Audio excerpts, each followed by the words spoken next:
Hey, if you're a fan of clear, visual explainers that get right to the point, you've come to the right place.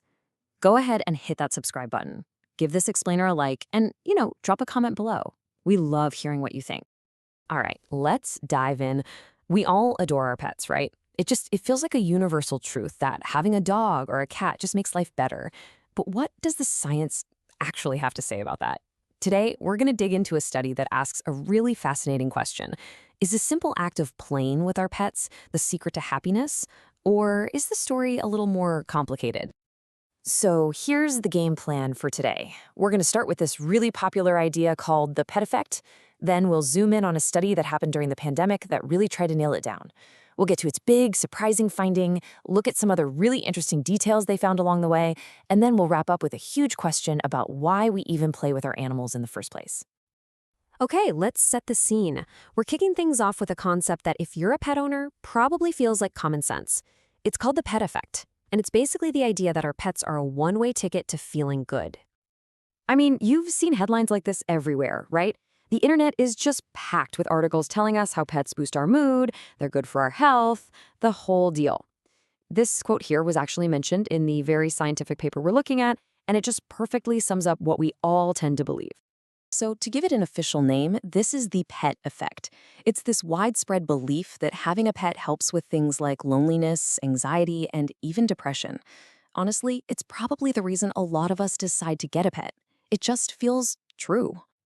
But, and this is a big but, here's where things get kind of messy.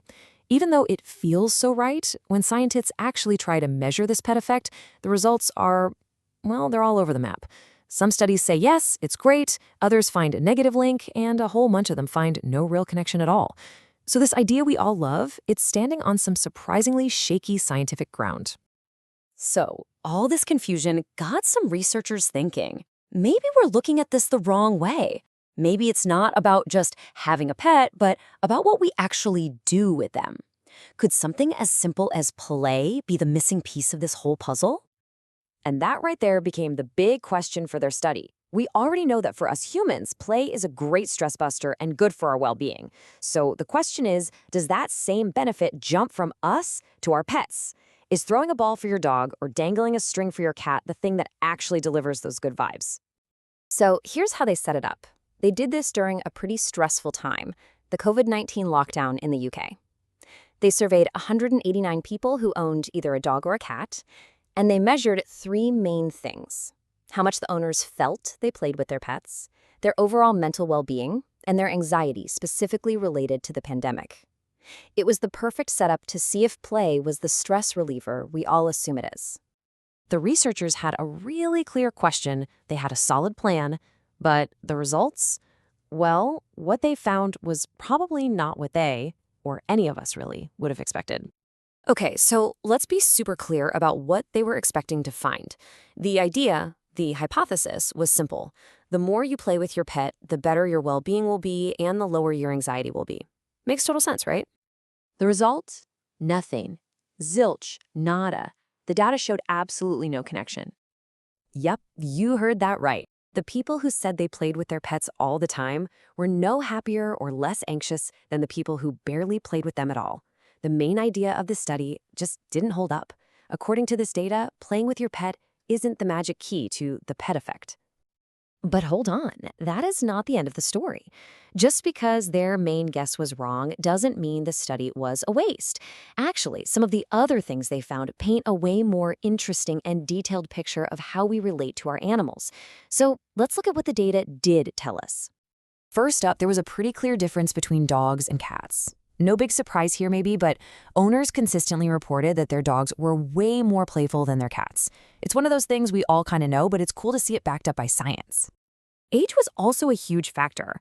Owners saw a really big drop in playfulness when their pets got into their golden years, compared to when they were younger. It seems like our pets' desire to play, or at least how we see it, fades a bit as they get older, just like it does for us. They also found a couple of other really curious things. For one, people who described themselves as being playful also tended to see their pets as being more playful. And then there was this totally unexpected twist. Owners with younger pets actually reported higher pandemic-related anxiety. The researchers think it might be because their routines, like going to the dog park, were so disrupted, which caused extra stress. So, where does that leave us? The main theory didn't pan out, but all these other little details give us a ton to think about. It's time to kind of step back and look at the bigger picture here. Now, we have to be good scientists about this and point out the study's limits. This was all based on what owners remembered, not what researchers actually saw. The group they surveyed was also mostly female, white, and from the UK, so you can't really apply these findings to everybody everywhere. And sorry to all you bird and hamster owners out there, this one only looked at dogs and cats. So when you boil it all down, the study leaves us with this really powerful, thought-provoking question. If playing with our pets isn't necessarily to make ourselves feel better, then why do we do it? What's the real point of it all? The big takeaway here isn't that our pets don't matter. Of course they do. It's just that our relationship with them is way more complicated than a simple pets make you happy equation. Maybe play is about something else entirely, like bonding or just having fun for fun's sake. The science has more questions to answer. Thanks so much for watching.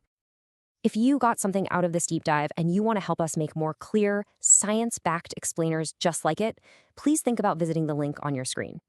Any support really helps us keep the lights on. We'll see you in the next one.